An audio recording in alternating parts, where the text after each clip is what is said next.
Obi last year ebra ehu se ekuafo no ba yenyane ebuso ebro ebuso no Minister for Food and Agriculture Monyanfo Erikopoku apply to the ministry say the budget allocation no dem man 100 million no fanto nyane na ebuso se na be ekuafo a omabre no omobre enyekwa 500 million ebaye ye the National Football Pastor Company omo sha tete omo to nyane omo sha se na omo call market no omo say no enyane na guo no 100 million no crowd there and so baby and the Minister for Food and Agriculture sa consider cabinet in 24 at least in Gama be 500 million po because estimation of the buy and say Ghana be here no less than 500 million I bet in your top 10 year a growing more boosting in the market acquire no cabinet approving 200 million and it was published 2025 a year November and a published here graphic online published because cabinet approved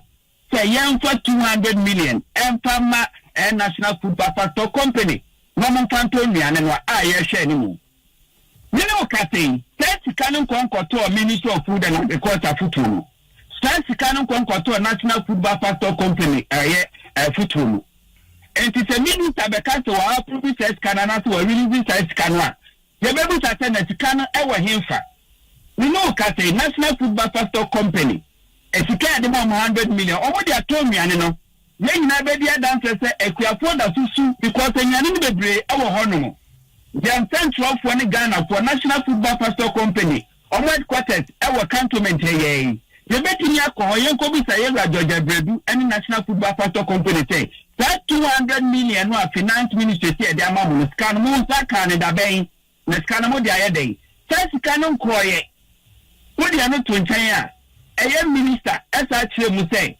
Ufa edit say irrigation. Afi wa release the car some 110 million Ghana cedis and odama irrigation. Yemfa enye irrigation infrastructure. But okokore online kasa no a letter of authorization of the Ministry of Agric. So betnya spend it a year on a year irrigation infrastructure between January and June 2026. Sika wa de man no 26.2 million Ghana cedis. And it's a one release a year 110 million. The people say, yeah, Abru Sube Bebeno, I want his fan for 2 million the Koto, yeah. Because the entire cry, a few more Babu Sweeney and Santimony. And Agric Minister Elba Nako Pong, irrigation scheme, one of the biggest irrigation scheme in Ghana. I cover over 4,000 hectares of land. I share a year expansion project of Oya Honum. Okoye no contractor na ya adwuma na about 75%. All training te be pianika. Sika emma enti wo ja adwuma no. Tanin central for ko ekoko share. And on making recommendation to the finance ministry say, yentia omusika na ma omuto betini ato adwuma no so.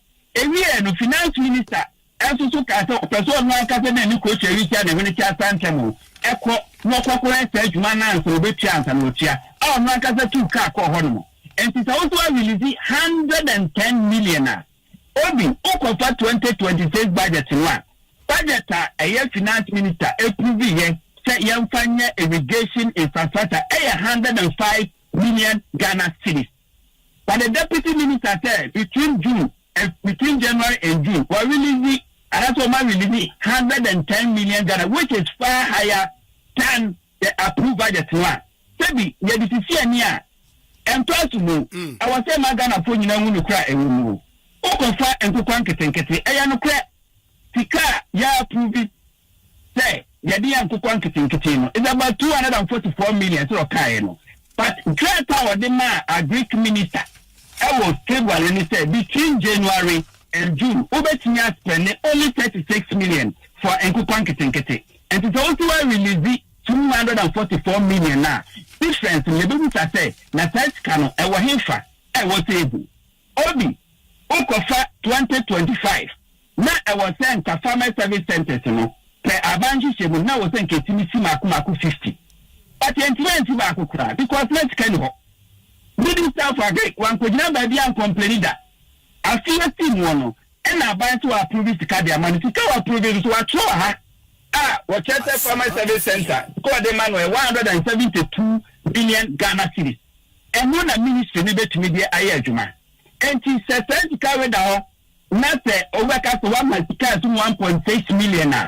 Service suppliers and contractors are Minister of Finance, Minister of Agric, and Omuya Jumano. Omuba Bedaka, Omubu Satenes Cano Hefa. Sentia Sekwa Fu Esu, Sa Omuya Amu Abro, Abu Ayantoye. I said the Blue Practical Radio to be Agric Minister Tem. I think say this kind of Agric Minister and we but the reality is that any no credit to come in a man do ye. Mino Kase, a friend of controller department, I say, we baby and Amia next week. And I start 200 million Ghana cedis one. Cabinet approved here in 2025. November, Bosumi, Mr. Young Farmer National Football Factor Cotodiano. A beer and Amia Banesi Columbia release canal. But a brave minister, deputy minister, or Casano James said, can you really do that? It is a really good that they see Diana controller, a Casadia Nancy Columbia release canal.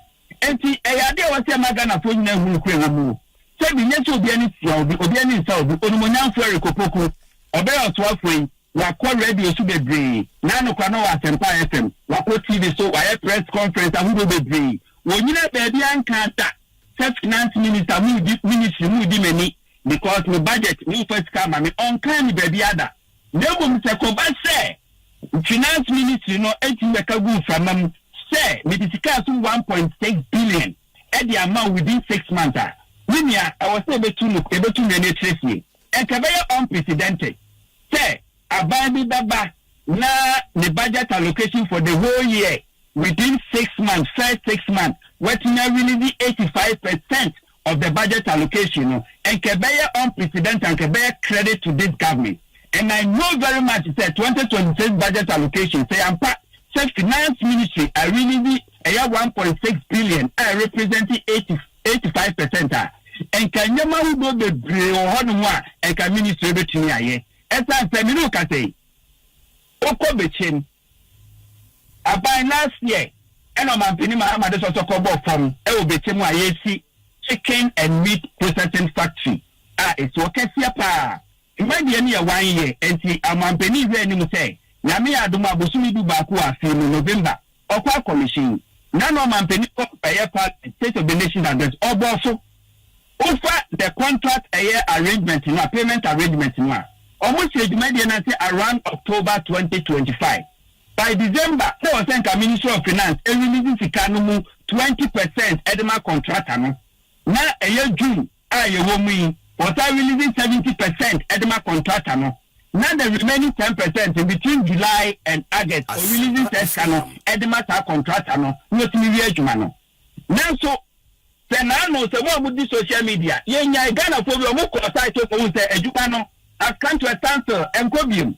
No matter state to Kumu. We know can say fair 20% of the payment no now thank you Chama contract in December 2025. We do you and a finance ministry I really this cano.